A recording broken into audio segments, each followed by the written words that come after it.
All right.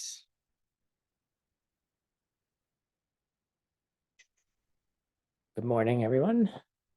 Or good evening. Hi. Là sư tọa ngoại. All right.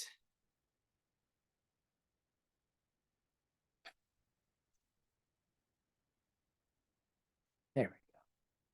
Hi, everyone. So here we are. We're going to be finishing up today, course 9, which means you all, if you haven't taken other courses, will be officially done with half of the ACI courses. Don't look so happy, Francisco.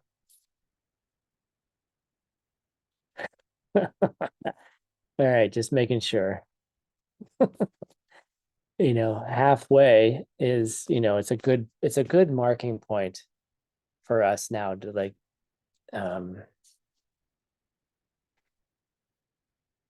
for us to start thinking about like what are we really doing here? Like what are we Oh, you were thinking of your homeworks about how you didn't do them all? I know. I know. It took me years to get the homeworks done. But we're thinking about like what is the point? Right? Like what is what's the so we're just taking courses, right? Are we just taking courses? I'm hoping that I'm so entertaining that you just want to keep coming back, and maybe you're just here because I'm entertaining, or that you enjoy it or something like that. It would be really nice if I got some more pictures of your faces and cameras on. Thank you. There we go. Thank you. There, nice. More faces. Excellent. So like what are we really trying to get at? And many of you might know or may not know, but so we have a really amazing website called the Knowledge Base, which is managed by Jamie Plant, who lives in Bangkok, Thailand. And I've been sitting in this hotel room for 3 days doing a lot of work with one of our largest sponsors. And I learned this morning that Jamie lives upstairs. Strangely, the hotel that I'm staying at is the first 17 or 18 floors. And then the rest of the building are apartments and condos. And Jamie has been upstairs for the last 3 days. Okay. So annoying, because I just was so busy. I didn't think to ask him where he lived. But anyway, apart from that moment of sheer idiocy,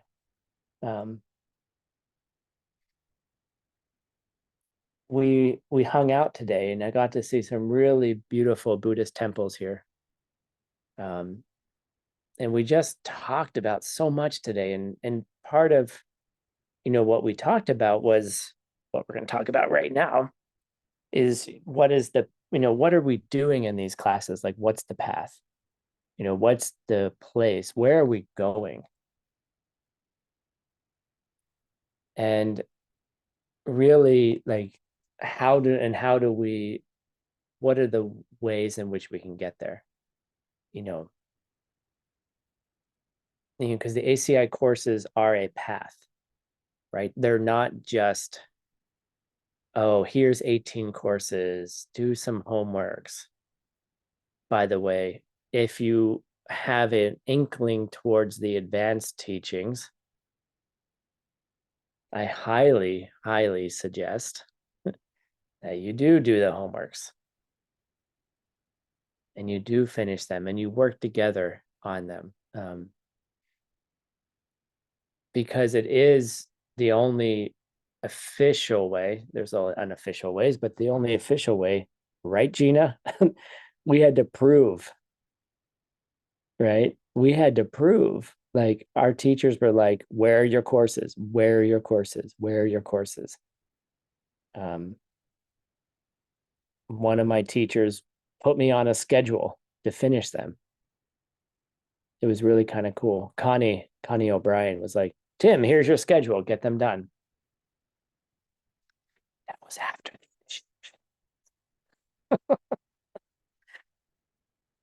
it was my promise.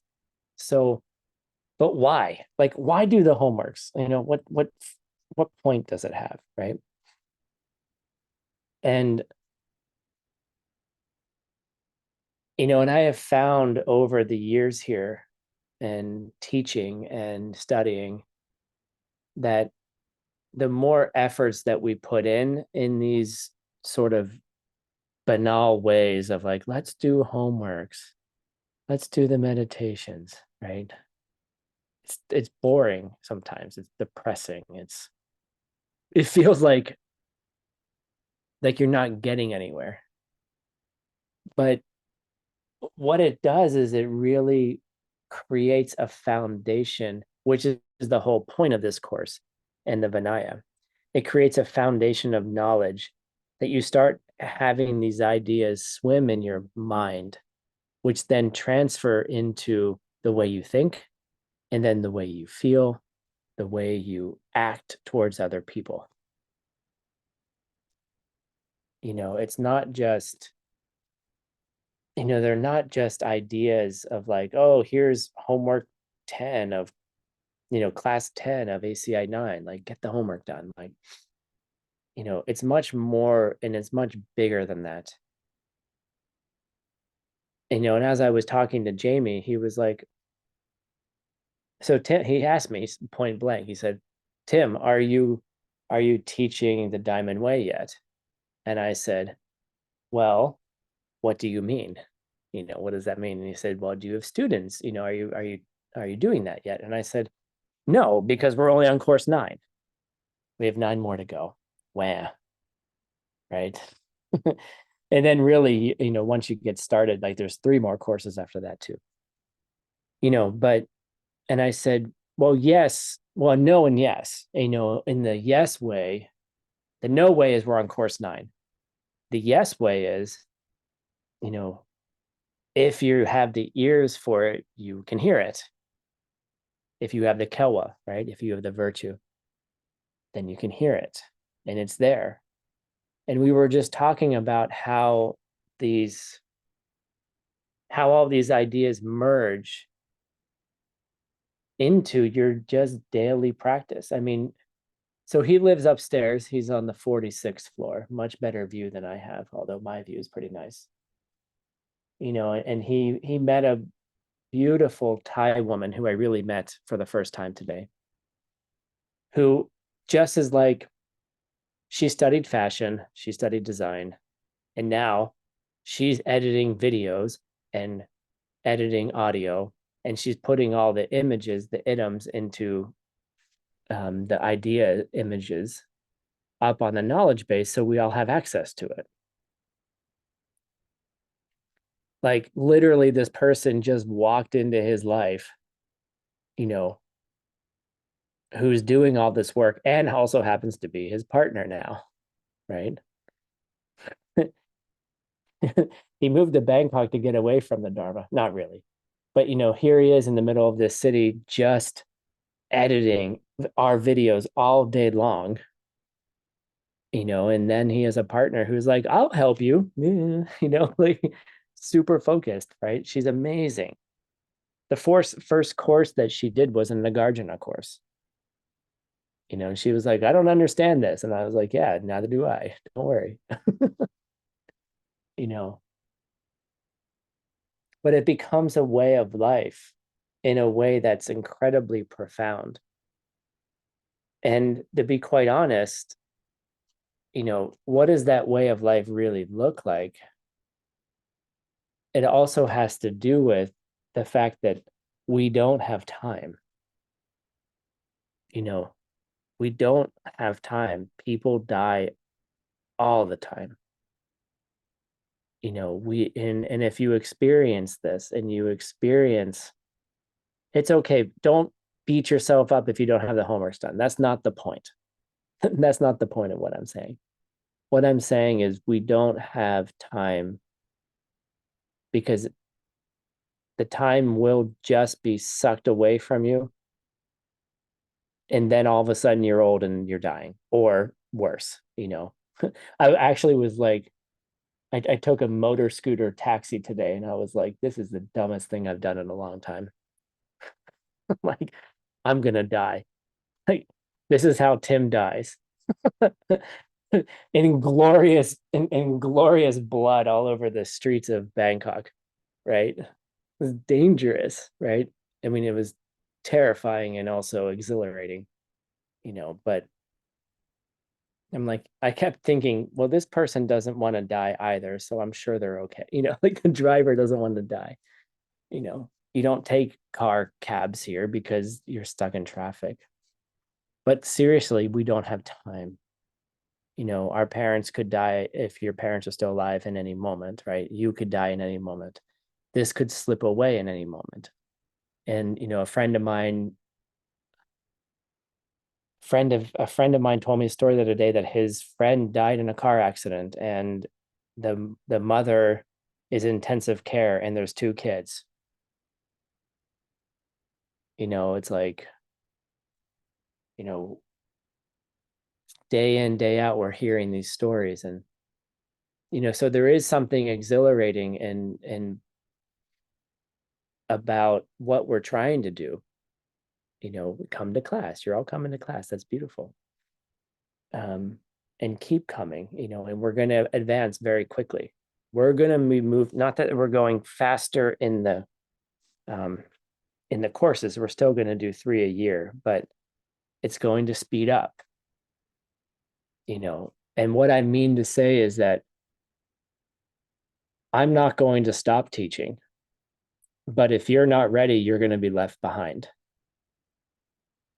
Okay. And what I mean by that is I'm going to continue on with the Diamond Way after we get through the 18 courses. And if you haven't done your homeworks, if you haven't studied, if you haven't integrated it, I'm sorry, but we're going to keep going on, and some of you may not continue on in that moment. Okay. Because we're just going to keep blowing through it. We're going to go as fast as we can, slowly, completely, taking our time, but we're not going to stop. Okay.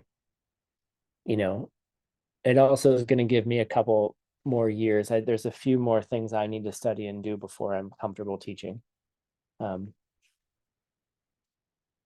But we're not going to slow down. And so my task for you is,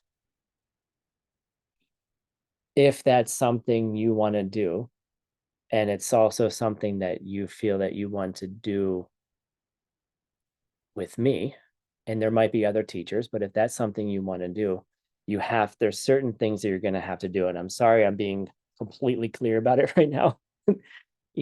You're going to have those courses done. You're going to have to demonstrate a mastery of those, not just intellectual mastery, but a mastery in your own practice, in your own life.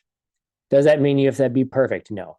The point is, we're not perfect. That's why we that's why we do this. Okay.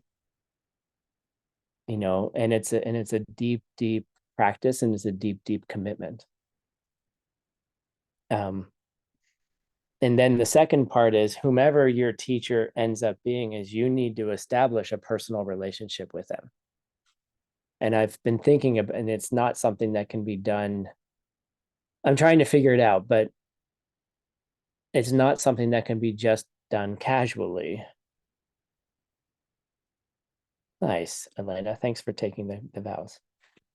It's something that, you need to have that relationship. The teacher needs to know you, right? And some of you have started that journey. But if that's something that you really want to get to, that's why we're talking about Lamrim in the end of this course.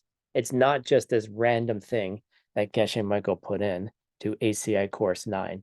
Oh, there wasn't enough material. We're going to go to the Lamrim. That's no, apps don't think that way. There's a reason for everything. The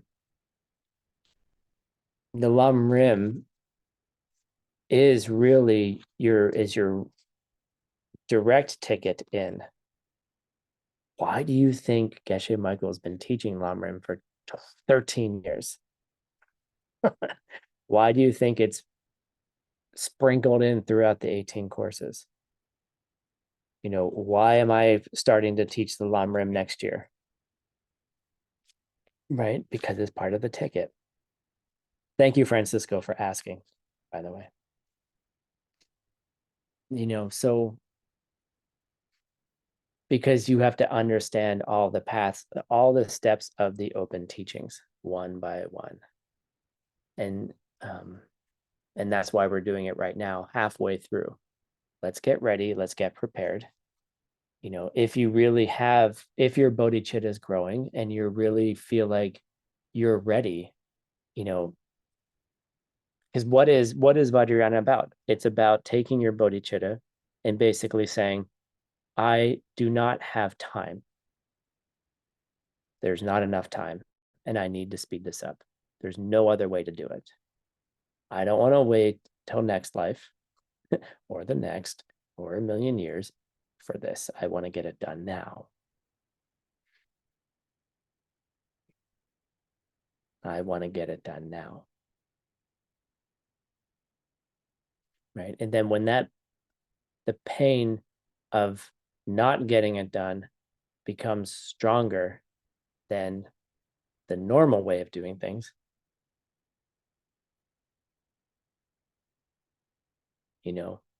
the pain of the unbearableness of it, then you're ready. Okay. So what is that pain about? Like, what is that sort of unbearableness, right? So the 4 Arya truths, right? Those are the 4 things, the first thing that the Buddha taught after he came out of, became enlightened, right? He didn't teach right away because allegedly, he was like, no one's going to understand this. Then eventually he had enough students who kept asking. They were like, no, Buddha, yo, Buddha, you got to teach, you got to teach. Please teach, please teach, please teach. Probably 3 times. And he then was like, well, let me teach you about the 4 Arya truths, right? And so normally, or in other circles of understanding, other circles, you may hear them called the 4 noble truths, right? Because it's a translation of the Sanskrit word Arya. And they're noble in the sense of exalted, right? They're noble in the sense that they are the highest understandings that you get. But that's not what it means. Is that what it really means is that these truths are not just things you find in a book where it's like, like a physics book or a chemistry book, where it's like, here's the truth of everything and let me give you this list, right? What we mean more specifically is that they are direct realizations that a being has when they see emptiness directly. And so they're not like, it's not like, oh, it's in a book. It's finally where you directly experience what they are and what they mean in a way that's not intellectual, in a way that's not, it's not something that you just like, oh, I can memorize 4 things, right? It's a very, very deep understanding of the way the world works and the way the world can change. All right. And so the first one is really about, it's called the truth of suffering. Okay, we're back in class 10, if you guys didn't notice. Okay. Homework question 1, if you cared. Write them down, put them in the homework, get your certificates. The truth of suffering.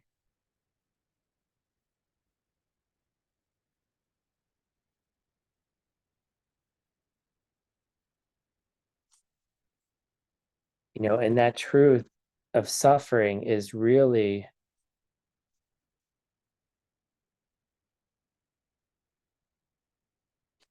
what we mean by this is that everything that begins has to end. There's nothing that starts that doesn't stop. That no good thing that ever comes to you can remain good from a certain point of view, from an enlightened point of view. Okay. And so that truth is that everything is going to have to fall apart, including you, including your body, including your mind. Hopefully, you all live long, healthy, extremely successful, and fruitful lives. Okay.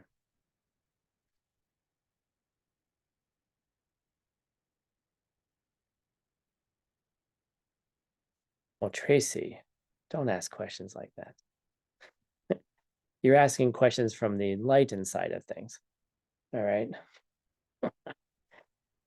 So the thing is that every good thing, that like this, there's an orange over here, and then there's some water, and very nice. And then you have partners, and you have parents, and you have your own self. All of those things will eventually crumble in time. Just wait. The chains of samsara, the the fangs of impermanence will bare their teeth, and eventually you could be in the forest and be totally fine, in a beautiful serene forest, and healthy and safe and all those things, but there is a an evil lurking in the forest, and it has sharp teeth, and eventually it will get you, and most likely when you least expect it. And I love how Sharon went like this. When you least expect it, those claws are going to come out, right, and grab you and take you away. The Grim Reaper, the Lord of Death. We have these images everywhere, right? The forest is your life. The forest is the taxi motor scooter thingy that I was on today, right? Oh, was my life more dangerous than it was beforehand? No, dumbass. It was just perceived that way. you know, it will come and get you. And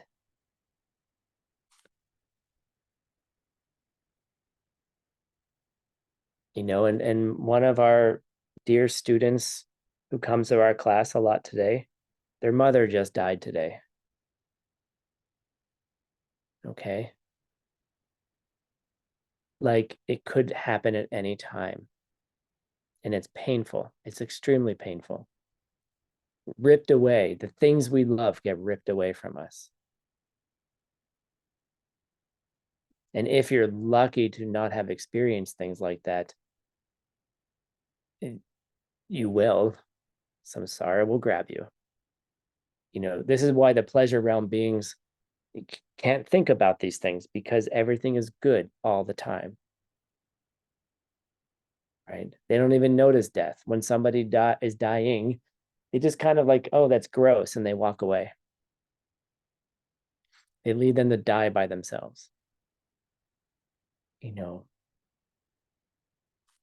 Because it's an impure world. I had someone argue with me about, no, not everything is suffering. I had a good time yesterday. Yes, you had a good time, but the good time ended. All good things come to an end, right? So in the truth of suffering, there's two parts to it. The world itself, which is impure, and then the beings in that world. The dog bitch. Oh, my doctor knew. Oh, that's interesting. Looking at Tibetan. The living beings in this world. So the world itself and the contents of the world, meaning the living beings, are all going to be, they're impure. And by virtue of being impure, they have to stop. They started and they stopped, right? And in an Arya, one who has seen emptiness directly sees that directly after the path of seeing, after they've seen it right away, like same day. Okay. So that's the first truth, right? So if that wasn't depressing itself, is the second truth is that, and this is where it gets a little less depressing, is that truth of suffering, number one. Number two means that there's a cause to it, that there's a cause to that, right? There's a reason why all of this beauty is also going to end. The positive side of it is all the bad things are going to end too. So good luck, right? At least you could think that way. Like all the bad things are going to end as well. But every single one of those things is it comes from a cause. There is nothing that doesn't come from a cause. Okay. So when you can understand, nice, when you can understand that everything comes from a cause, then it starts getting a little bit nicer, because then you can ask the question, well, if there's a cause for that, maybe there's a cause for something different. Okay. So the first two Arya truths are really we call that the unenlightened side of things. All right. And then the second group of two, oh wait, I didn't say something. Right, I didn't say something. So the causes, let's say that these causes, right? One is karma, right? We talked about, like, karma is the source of that suffering. The karma is the things that we think, the things we say, the things we do cause all of that. Everything you say, think, or do from the unenlightened side of things causes suffering. Sorry, wah.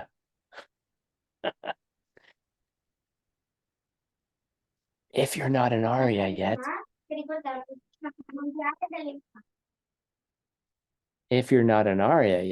everything you do causes more suffering. Even, even, even if you have a intellectual understanding of emptiness.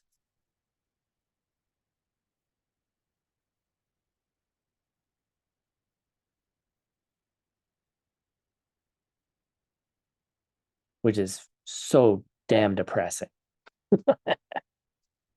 Okay. It's so depressing. But what we're learning to do is to hijack the system, hijack the cause and effect, so that we can utilize it to create something different. And that's the kind of the name of the game. Right. So Karma is a source of suffering. And our mental afflictions are also a source of suffering, which is also related specifically to karma. Why? Because your reaction to things is also a cause. Every little irritating fluctuation of your mind is a cause. And it's also a result. And it also has emptiness, the three doors to freedom. Understanding that everything has emptiness in this moment. Everything is a result of a past deed. And that same thing also is a cause for future deeds.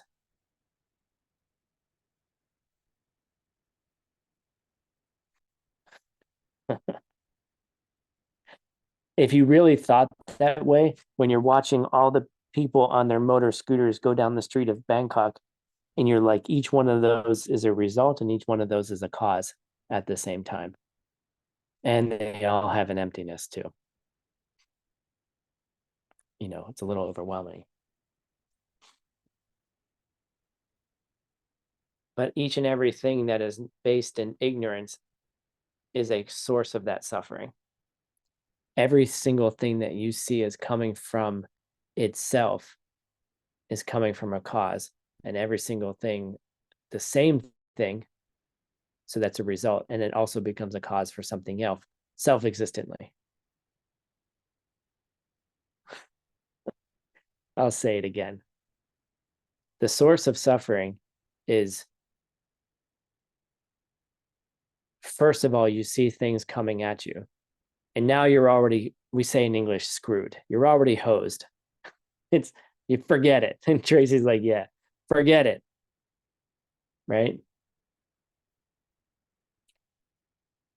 Everything that you see that's coming from their own side, which is not, but it is, because you're perceiving it that way, and it functions for you that way, is coming from a prior cause of ignorance, and then it's planting more seeds for more ignorance.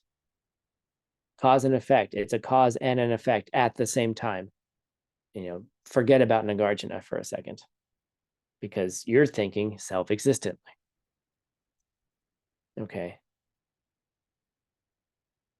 In the flow of those things all together, which appears like a flow, which is not a flow, but you operate as though it were a flow from its own side, perpetuates the cycle. Okay.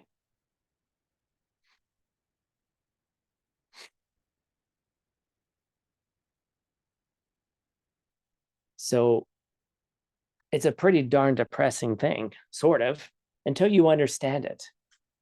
Until you understand that is what's going on. Then you have an opportunity to interrupt it.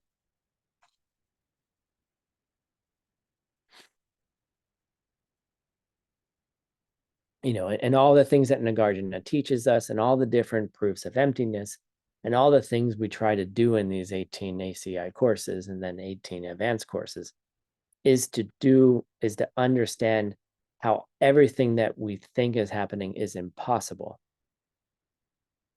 And that's why it's possible to change. And that's why it's possible to change into a being that has the capacity to serve all living beings, has a capacity to really take care of and help other beings. And then also has the desire to do so, right? It's not just having the capacity, but it's also having the desire to do it. And that desire, sorry, translators. And that desire is something that you can cultivate and grow. And that desire also then plants the seeds to then move from the unenlightened side of suffering to the unenlightened side of the four Arya truths to the enlightened side of the four Arya truths.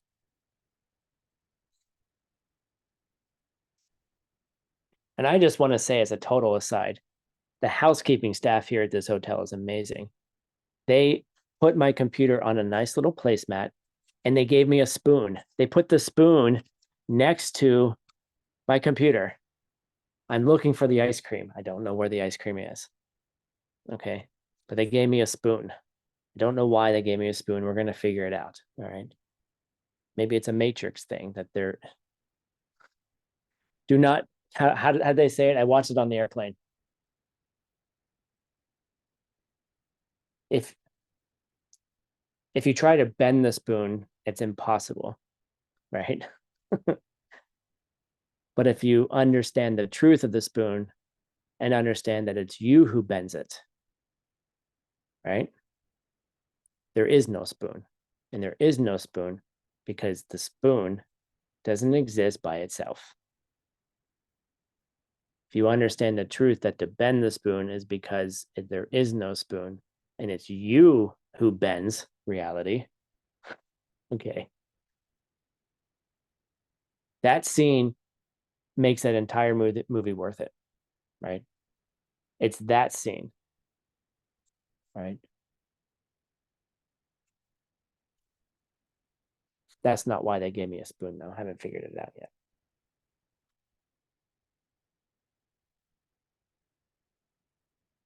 Because if you can understand that, then you can move from the unenlightened side to the enlightened side of the Arya truths. First, you need to lose the spoon. Maybe. So the third Arya truth is that it is possible. There is an end to suffering. Okay. So the first one is everything is suffering, and then there's a cause. The third one is that there's an end to suffering. Okay.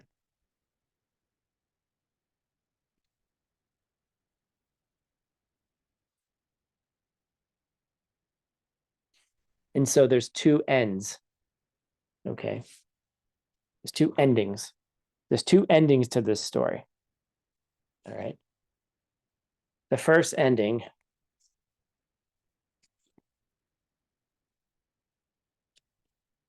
is that you can have a permanent cessation, permanent stopping, permanent ending, okay, of undesirable objects. What do we mean by that? A permanent ending of, for example, the realizations that you have are stoppings, are kind of in the sense that you stop the intellectual belief that things are coming from their own side, right? How would you, like, it's a complete and utter stopping. It's impossible after seeing emptiness directly to have an idea or to even think that something is coming from its own side, even if you perceive it that way. Like, you still see things coming at you, but you don't believe it. There's no belief whatsoever that something is coming from its own side, even if you're perceiving it that way. So you got to think about that. How do you perceive something coming at you from its own side, but don't take it that way? You don't grasp onto it or hold onto it, right? As a truth. Like, the truth is that it's not that way. There is no spoon, I guess. So that's the first part of the end of suffering. The second part is that the permanent stopping is an absence of self-existence. Okay. So like you stop the intellectual, well, you first start with an intellectual belief that things are coming from you, but then you stop the ingrained belief that they're coming from themselves. And so the opposite of a cessation in this that as a stopping is an absence of the wrong idea. The wrong idea, the wrong belief, ingrained belief is gone. It's an entire absence. Like it's impossible to have it again.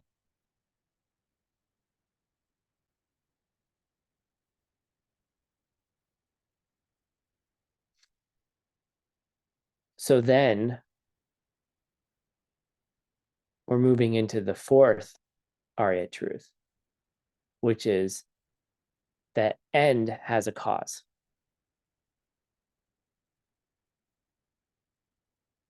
Can I repeat? I shall repeat in a second.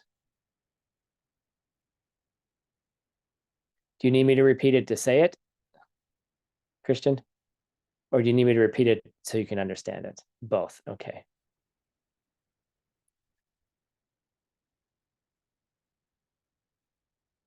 A cessation consists of two things, right? It consists of a that you no longer have undesirable objects or realizations. Excuse me, through realizations, right? The intellectual belief in self-existence is stopped. The belief that things are coming from their own side is stopped entirely. It's like you slam on the brakes and literally, all the tires of that car of self-existent fall off. Okay. That car cannot move again. All right. It's never going anywhere again. The engine's dead. The wheels are dead. You can't even fix it. You don't even want to fix it. Okay. You don't want to fix it. Right. So that's one type of cessation.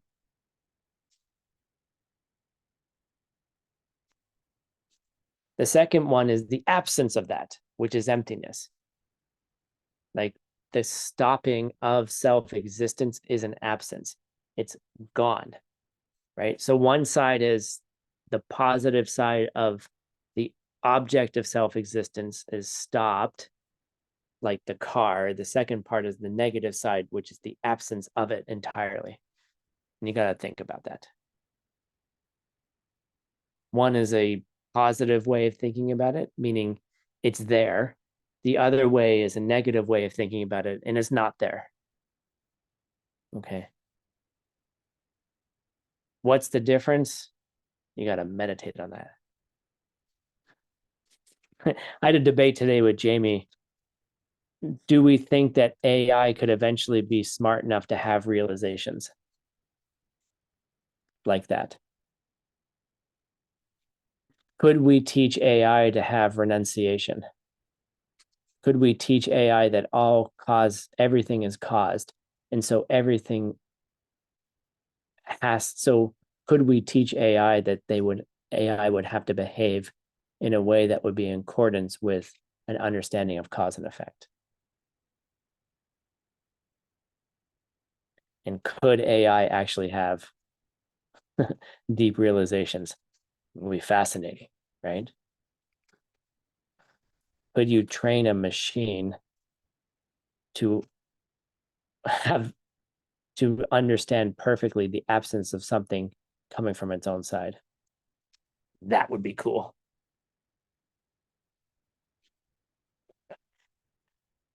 But understand that the cessation, and this is what I don't know if a machine can do this or not, is one is a positive side. You're stopping the belief in self-existent. The stopping, meaning that object can no longer exist. And then the cessation that exists as an absence, the emptiness of something coming from its own side. And you have to think about what that means.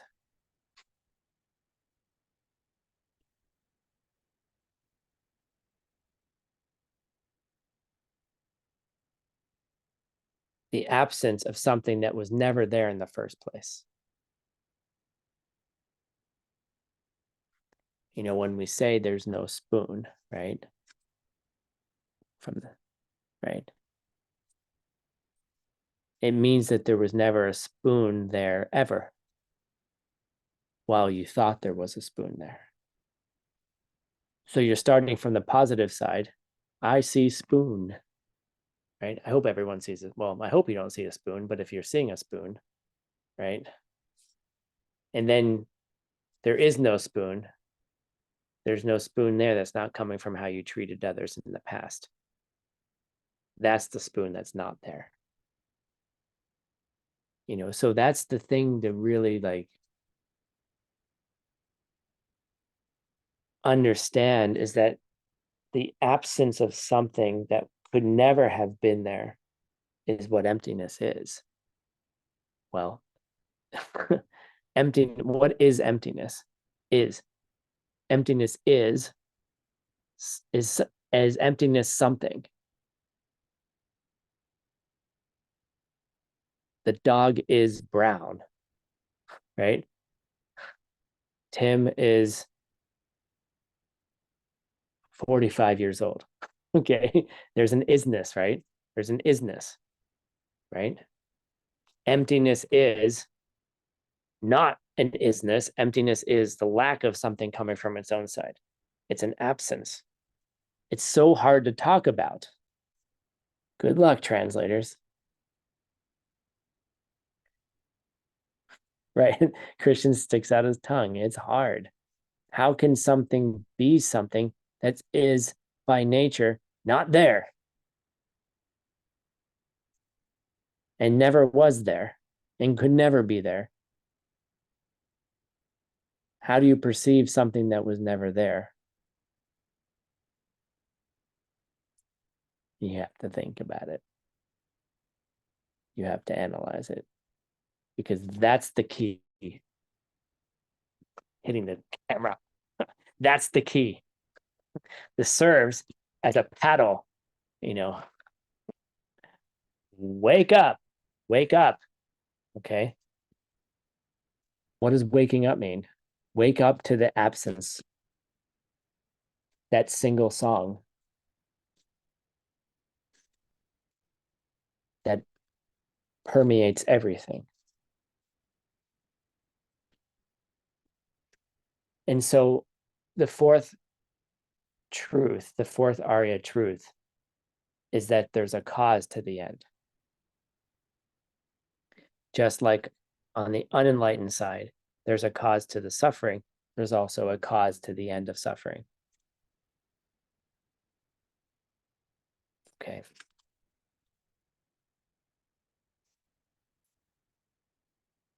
And there's two types of causes. And this is what I mean, is that the path of accumulation and the path of preparation are causes to end suffering. Okay. The path of accumulation, which is basically you have a deep, deep realization of the fact that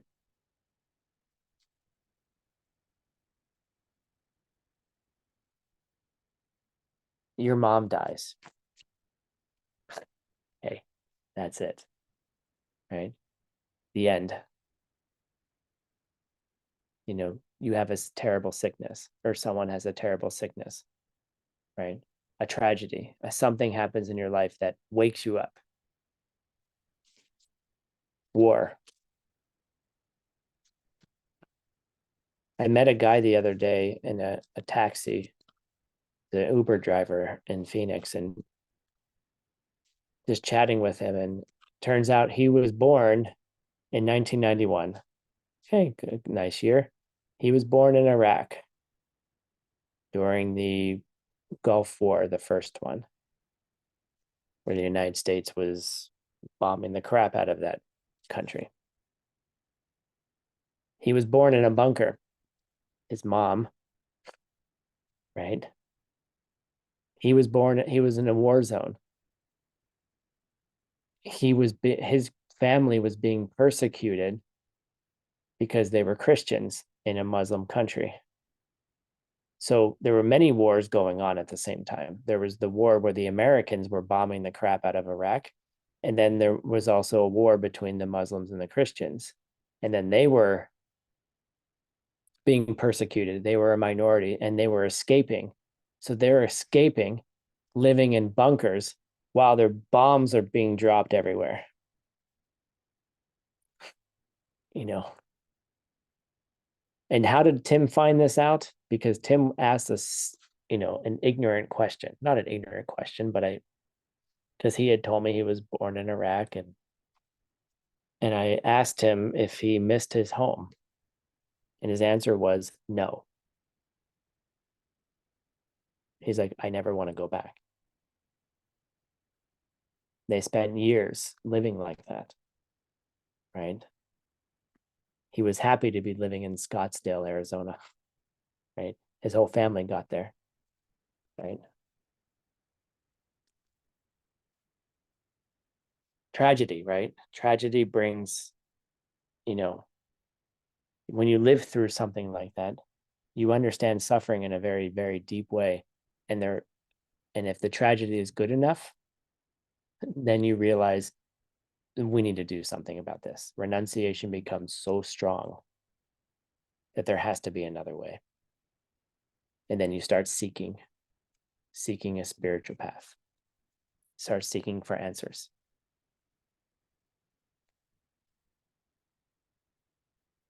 So on the path of accumulation, that's you take that tragedy and you put it into your ACI classes, for example.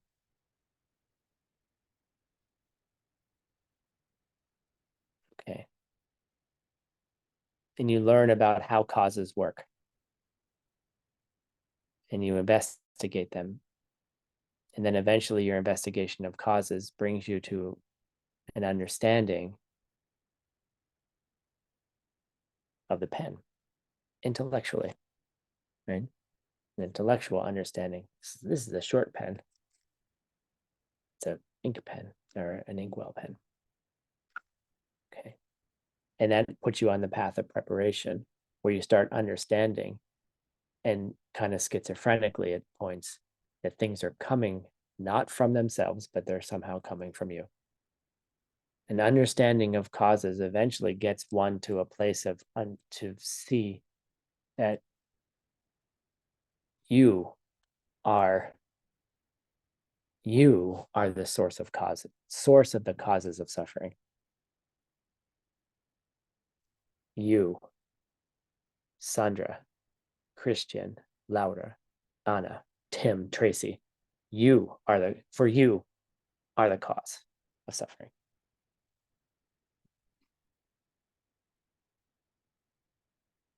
And what does that mean? What does that mean? You are the cause of that.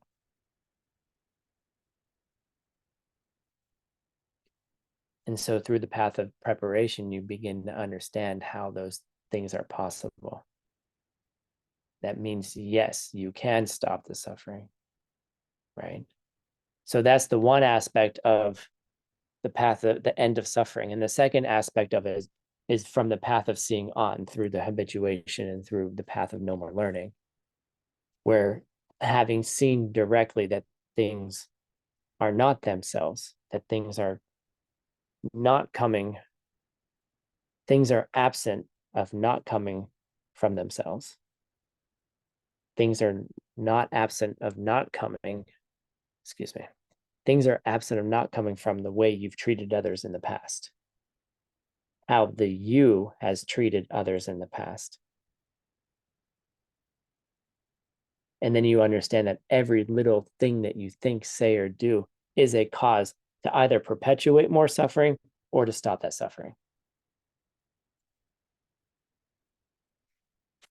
By the way, I just want to celebrate one of my favorite students. This one right here, this little girl, I think, is one of my favorite students. She's in every class. This is so amazing.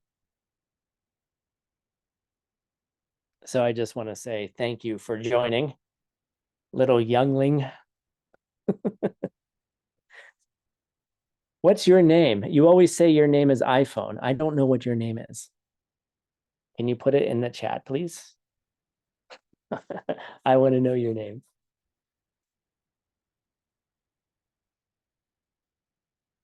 Okay.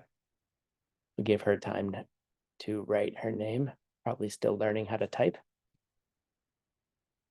But that's amazing. Okay. So what I'm saying is you understand that everything you do has two options. It can cause more suffering, or it can cause less suffering. It can cause wisdom. It can cause the end of suffering. Okay. You have two options. Sorry. There either is a spoon or there's not a spoon. And if you understand how there's not a spoon, okay, then you can start understanding the choices that you're making. Even the vows that you have, even the commitments you have, either they're there or they're not there. They're either there from their own side or they're not there at all from their own side. Okay. You have two choices. One, one puts you back into the matrix, and one puts you down the rabbit hole of the path of preparation. Okay. Isn't it interesting that the background for this class is the matrix background? Get it? I didn't purposely watch the matrix on the airplane for this reason, but now it's even something compelled me to do it. Huh. Well, what was that, Tim? When you start getting to a point when you start hearing your own thoughts as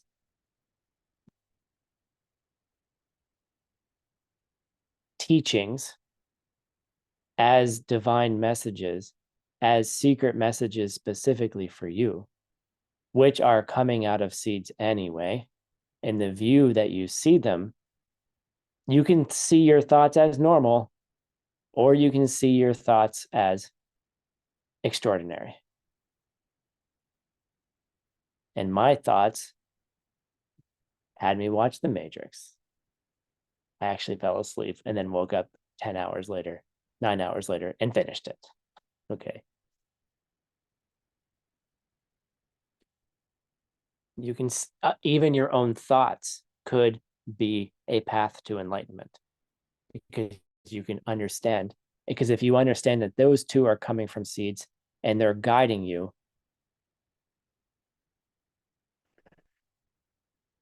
get it? Hope you get it. Hope you try to get it. And if you're just trying, is a path to be able to get it. Start listening to the voices in your head and wondering maybe they're messages of what I should be doing or not be doing.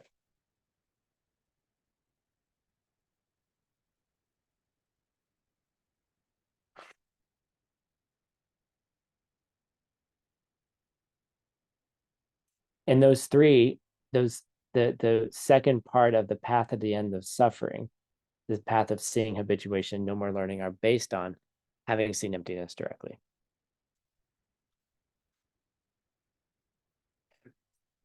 So those four, the first two are the unenlightened side of the four Arya truths. Then the last two are the enlightened side of them. And that's how we divide them up.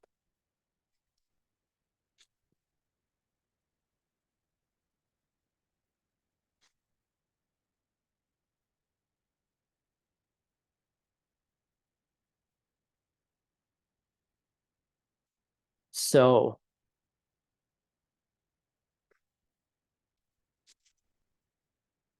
there's two different ways that you can practice your vows. Okay. You can think of all the Vinaya, all the Bodhisattva, even your tantric vows.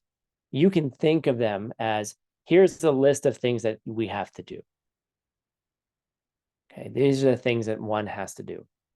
I have to be a good person. I have to treat people well. I have to stop Doing the bad things, I have to start doing the good things. I have to start taking care of people. I have to start serving in a higher way. Okay.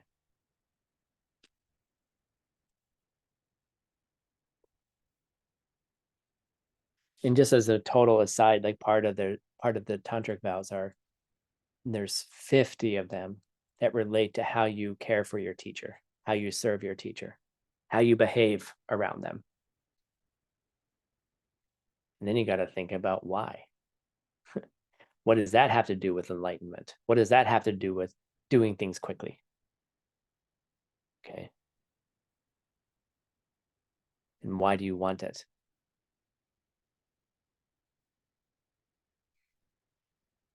So you can have all of those things, right? 200 and some blah blahs, vows, right?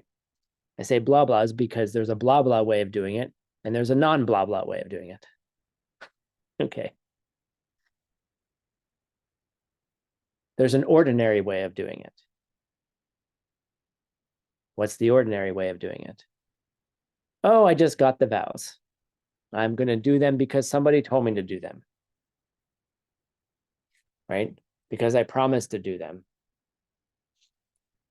So that's one way of doing it. And that's the way that's going to just keep you in the cycle of suffering. It's going to give you some good results for a time. Maybe they'll give you good results in this lifetime. Maybe they'll give you good results in another lifetime. Maybe in like 20 million, who knows?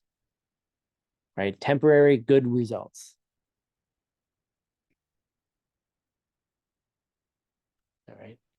Or you could think of it in a more extraordinary way. And I have a picture, the only picture for today. You could think of it in an extraordinary way. One of my favorite pictures.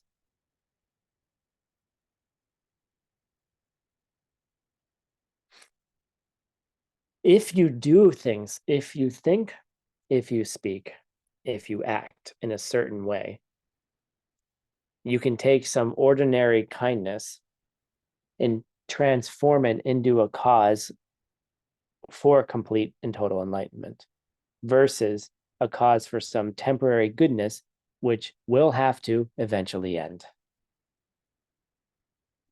The first truth of suffering.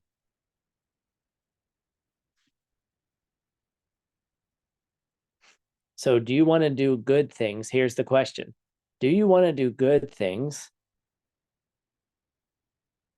so you can have a nice car, you can have extra money, you can have good health, right?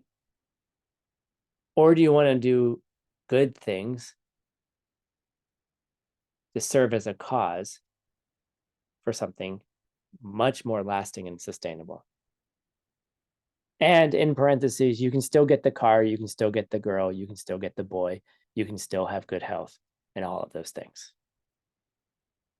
And I want you to find all happiness in this life.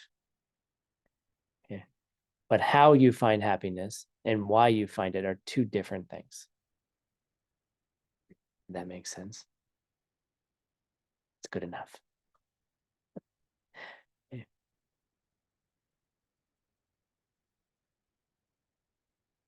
It did make sense. And so a virtue done with now we're going to do this. I was going to debate the answer in the answer key, and then I decided that I don't need to, and I'll tell you why. So the answer key says, a virtue done with the wish to achieve enlightenment for the sake of all beings, in a way, magically transforms everything you do into the perfect cause for a perfect paradise. And that's why there's a wizard in this picture. Okay. You can replace it with what's the word? let's say a witch, because that's typically the good witch of the north. Okay, I can't think of a opposite of a wizard. I guess they're all wizards in Harry Potter, aren't they? Anyway, the point is, doesn't matter. Just the point is that you can magically transform every virtue into a perfect cause for a perfect paradise with the wish for total enlightenment. And I was going to argue that the wish for enlightenment is not enough. There are two types of bodhicitta. What are they? $100 right now.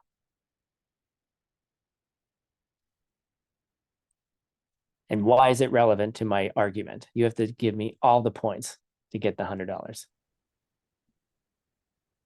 I'll say the question again.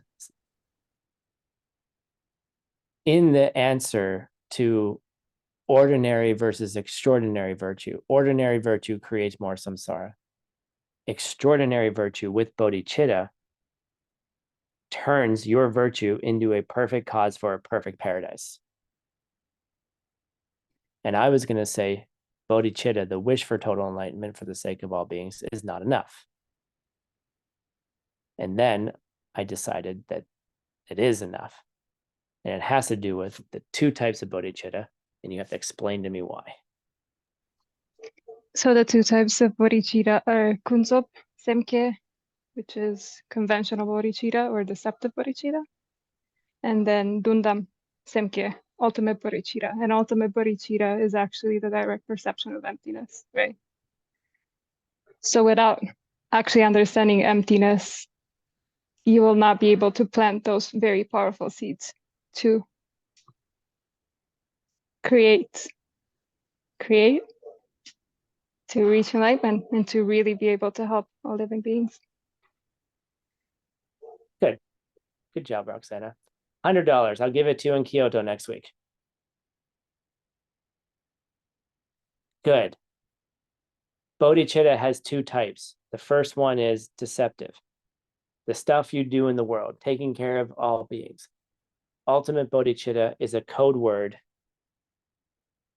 for, she even said it in Tibetan, that was amazing, for the direct perception of emptiness. Okay. And then the connection of the direct perception of emptiness as ultimate bodhicitta. Okay.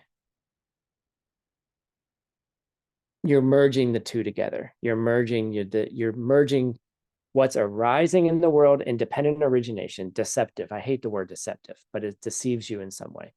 What arises for you, and then the emptiness side of it, and it puts it both together. And if you understand that your vows, the things you do, the goodnesses you do, if you don't understand that they have emptiness and you're not seeing the emptiness or attempting intellectually to see them when you're doing it, you're just wasting your time. You're just creating more samsara. And I would not say that in a general class because it's not a waste of time to do good things.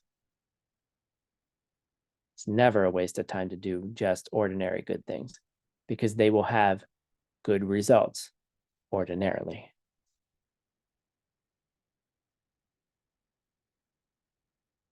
Okay. Don't ever discourage somebody from doing a good thing just because they're not thinking about emptiness. Okay. Don't discourage people from doing good things. That's dumb. Okay. Very rarely do I say things are dumb. But it's dumb to discourage people from doing good things. But your job is to help them understand how all of those things, where they're coming from. The fact that you have a booklet of vows or commitments, or however you want to call it, that explain to you the causes that you need to be able to unravel this deceptive world, this, unravel a world that looks like it's coming from itself. That in itself is a good seed. That in itself not even calling good seed, is coming from a cause.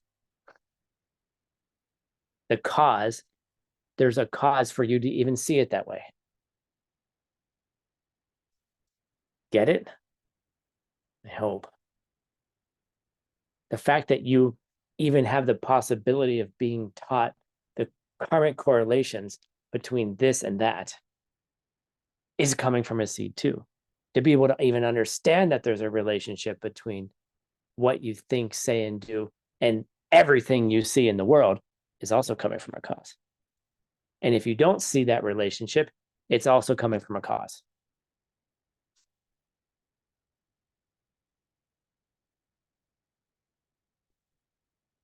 So every moment where you're not thinking about the causes of things is also coming from a cause.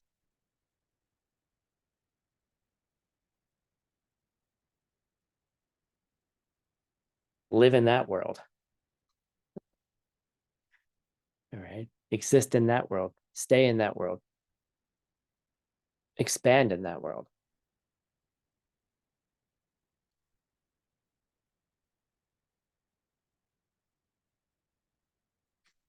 And then you'll then be faced with the difficulties of should you do X or should you do Y? X is going to be a cause for something good and lasting and sustainable, or Y, which is probably your tendency to do something the wrong way, may actually not help you in the long term. And then the worst thing is when you're thinking about the emptiness of things and understand that everything is a cause for something else, and you still choose the wrong way, then you're just like, God damn it. You make the choice for the thing that's not going to help you. And the fact that you understand the emptiness of it actually will then cause that seed to grow faster. Okay. Sometimes you can do the 4 powers and stop it. But the other part of it is the more you understand about this, the more dangerous your life becomes, the more dangerous even bad thoughts become. Because the more you're imbued with an understanding of emptiness, that the bad thoughts can be coffee meditated upon pretty quickly and create those results very fast.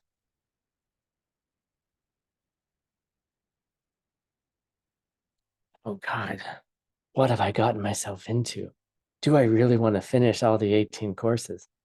This is dangerous. Yep, it is. Sharon's like, oh shit.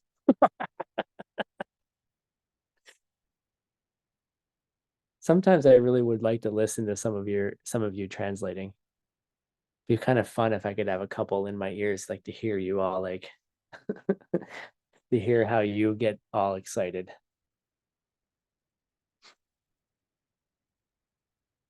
And that's why it's so important that we get through the 18 courses and we do them slowly. We take our time and we integrate very, very slowly with the idea in mind that we need to speed up.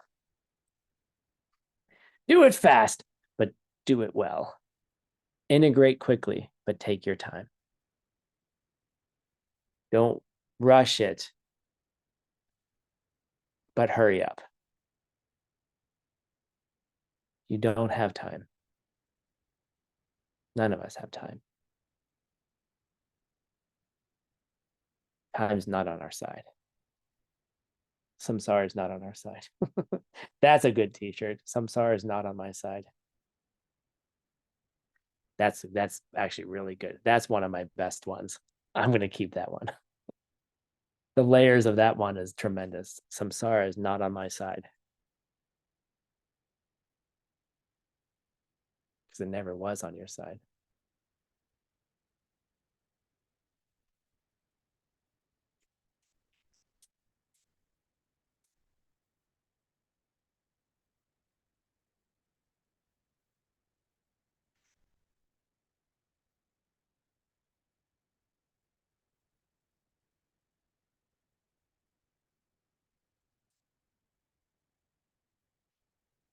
So one of the questions that oftentimes comes up at this point is, then why should I do anything at all, Tim? Why should I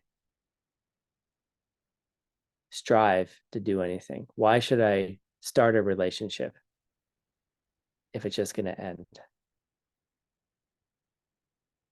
Why should I have a family? Why should I have children if they're just going to have to die?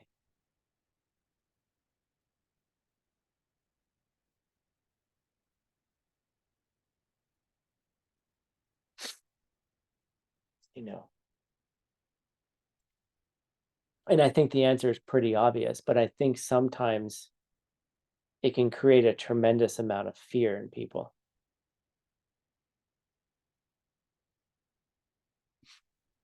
Because our ego the you doesn't want to let go. The you who you think you are perceives itself in such a way that it starts to get a little destabilized. It feels unsafe.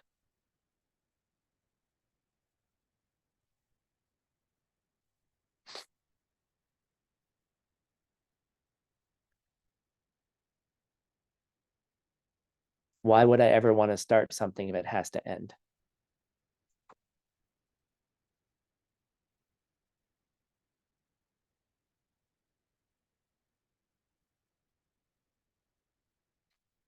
And of course, the answer will always give is, well, there is an end to that suffering and you need to do things to end it. Right?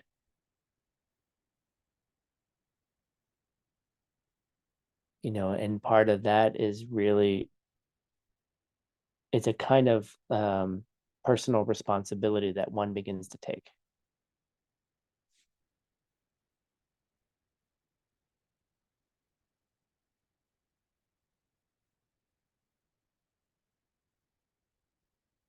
I live in a small town. There's like 10,000 people that live there. And most of them are old. Okay. And then I go to places like this where there's like 10 million people. And it's like each and every one of them is my personal responsibility. Right? Why? Because they're coming from you, silly. You're creating the 7 billion people on the planet. You're creating the 7 billion people who have their own seeds.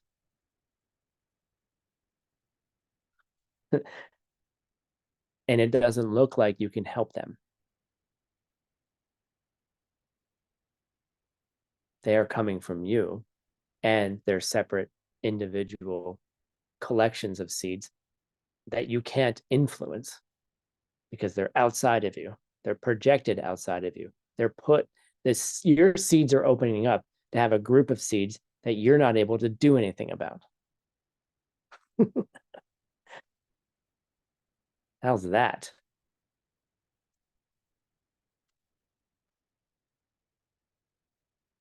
And what does that do to your personal responsibility? How does one grow? How do you take care of something that's separate from you, yet coming from you at the same time? And why?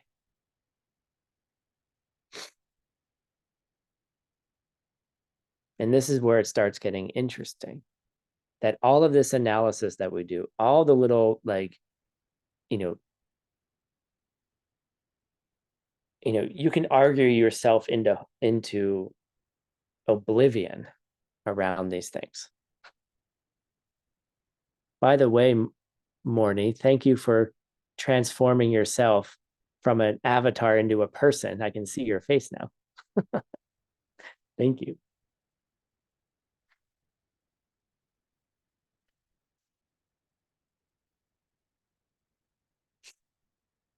I want to see your faces. Why does Tim want to see your faces?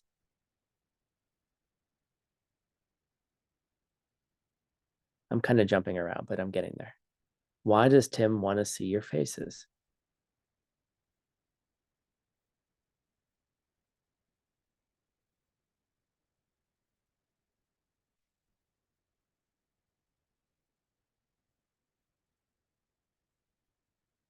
because ultimately the faces that I see are coming from me. The customers. You're my customers. You're buying my ticket to enlightenment. That's funny. That's really nice.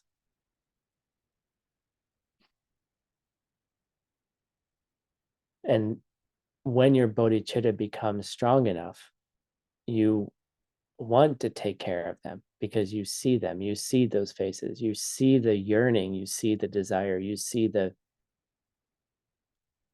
need for something more grounding and something more helpful to help change their life.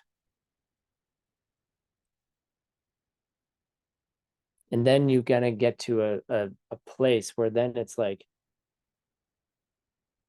as I said earlier on, you can think of your own thoughts as coming from a Buddha. You can think of your own thoughts as secret messages that are arising out of seeds that give you, that point you along the path. And you could also think that every single one of you, every single person you come across as that as well.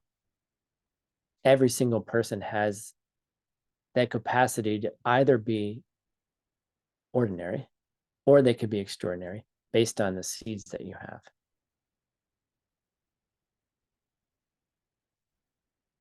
A pen can be a pen, or a pen could be a chew toy, or a pen could be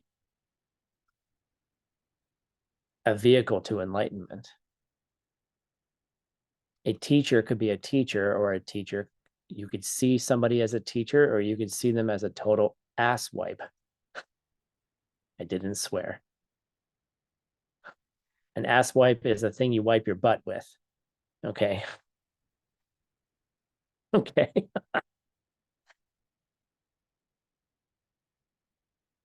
Right? A person could be a teacher or they could be an ass wipe. Which one is it? People could be useless people running around a city, or they could be something else. Which one are they? Which one do you see? Do you see a bunch of annoying people in your way? Or do you see a bunch of people who are like, hey, let's go to enlightenment, dummy? Which one is it?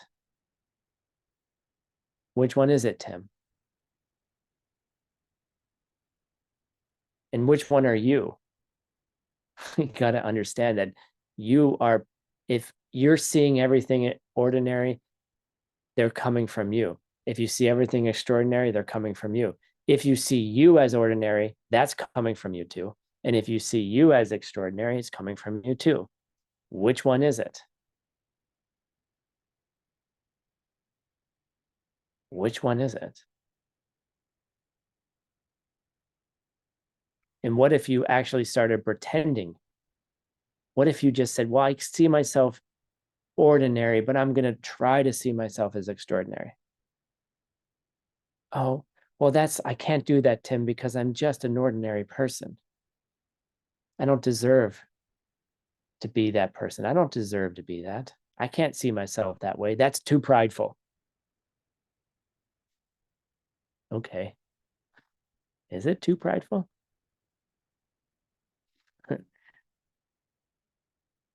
Or is there a kind of pride where you're trying to see yourself in a different way? You're trying to see the seeds open up in a different way, have a different you, because that different you will then see a different world. Different you sees a pen. Different you is a tea toy. Different you sees Bangkok. Different you sees an enlightened paradise. Oh, that's a nice tree. It's Christmas over there. Season of giving. Okay, that message over there, is that just a tree on the digital billboard over there, which shines in your window all night long, keeping you up? Or is it a secret message about it's the gift, it's the season of giving, right? Be more giving to them.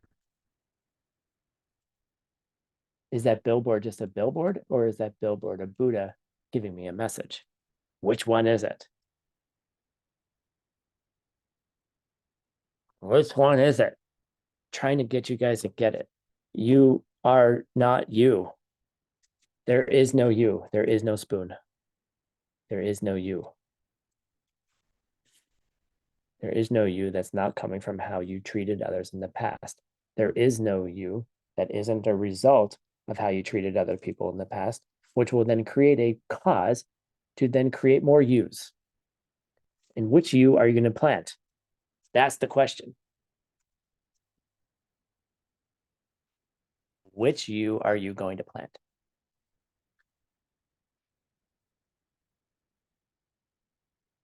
Because everything in a moment is either a cause and it's a result. It's a result of a previous deed, and it also then becomes a cause for a future thing. If you put yourself right in the middle of that, you are coming out of seeds. You are a result of how you treated other people in the past. You and your environment, me and mine. And then in that moment, you're planting more of you. Which you are you planting? By how you think, what you say, and what you do is planting more you, more yous. And which you do you want to have ripen in the future? And that's up to you. Get it?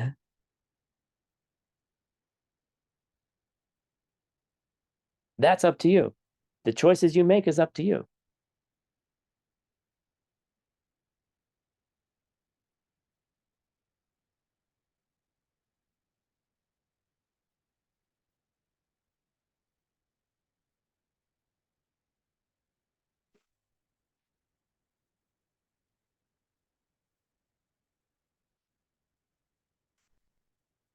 And that's the essence of Adriana as well. That's the essence of the diamond way.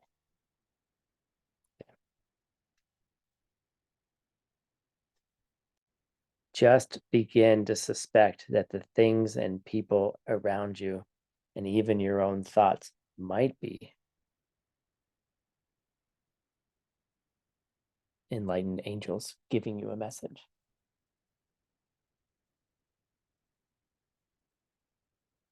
And then maybe even you are giving yourself a message too.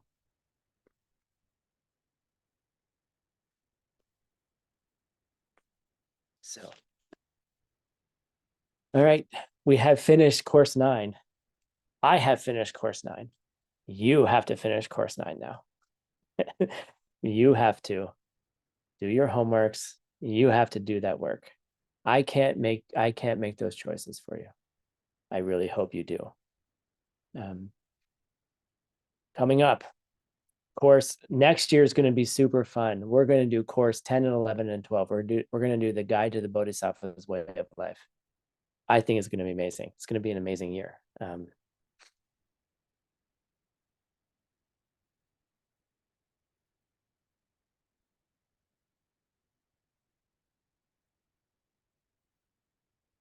So I hope to see many of you in Kyoto in the next week. I'm going to Japan tomorrow. So if you get there early, come say hi. And if not, I hope to see you online. It's a beautiful program, and it's one of the deeper programs we've done in a long time, because we're going to be spending a lot of the work on how to take an idea that you have and bring it into reality. How are we going to use, and then we're going to be understanding what are the inner obstacles, what are the outer obstacles, and how do we work with that on a consistent basis. And the idea is by the end, you will have a newer method, which is really just the old method of understanding cause and effect, but sometimes having new ways is fresh. You know, to be able to design what it is that you want to see in a temporary way and also in an ultimate way. Okay. I think it's going to be an amazing program. For those of you doing the Tibetan translation program, or the Tibetan language program, unfortunately, you will be missing all that because you're going to be learning Tibetan during all of that. But you can watch the classes afterward, and highly recommend that you do.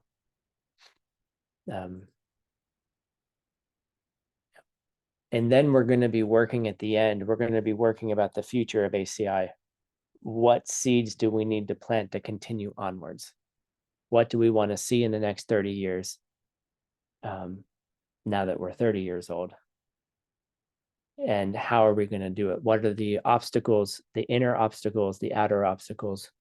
And then how do we plan for that future karmically? It was going to be a lot of fun. So please join us. Francisco or someone, do you have the QR code to put up, or at least the links in the chat? Try to give you guys enough time. While you guys are trying to find some links, if you can't find them, there we go. Yay. Okay. If you're not able to come to Japan, which I know it's kind of last minute, you can join us online as well. So there's the QR code for that.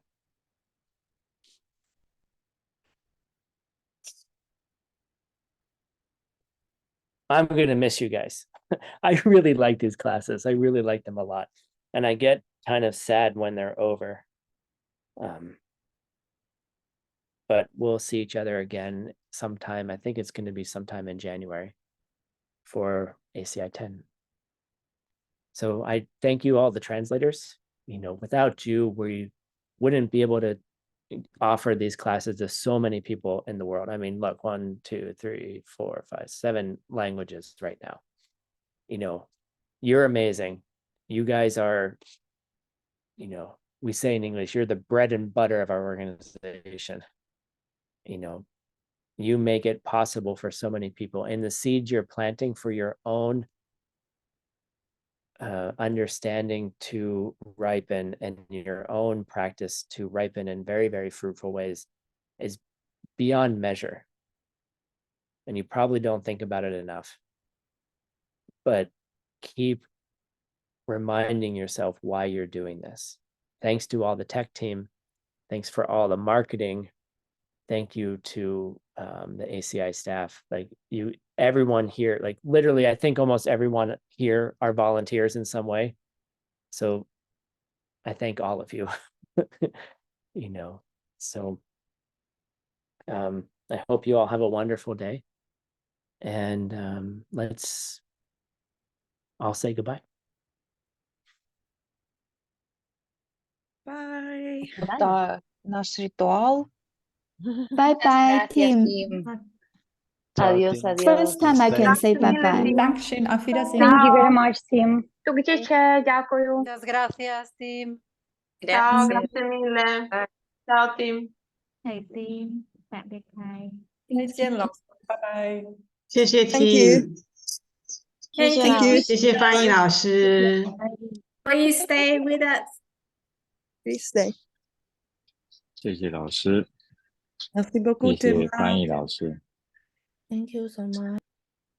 谢谢， Thank you. 拜拜。 Thank you so much. Bye bye.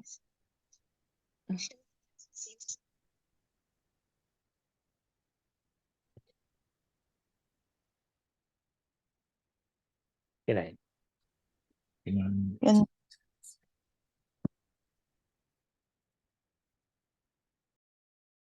Thank you, Marina, for everything. You're amazing.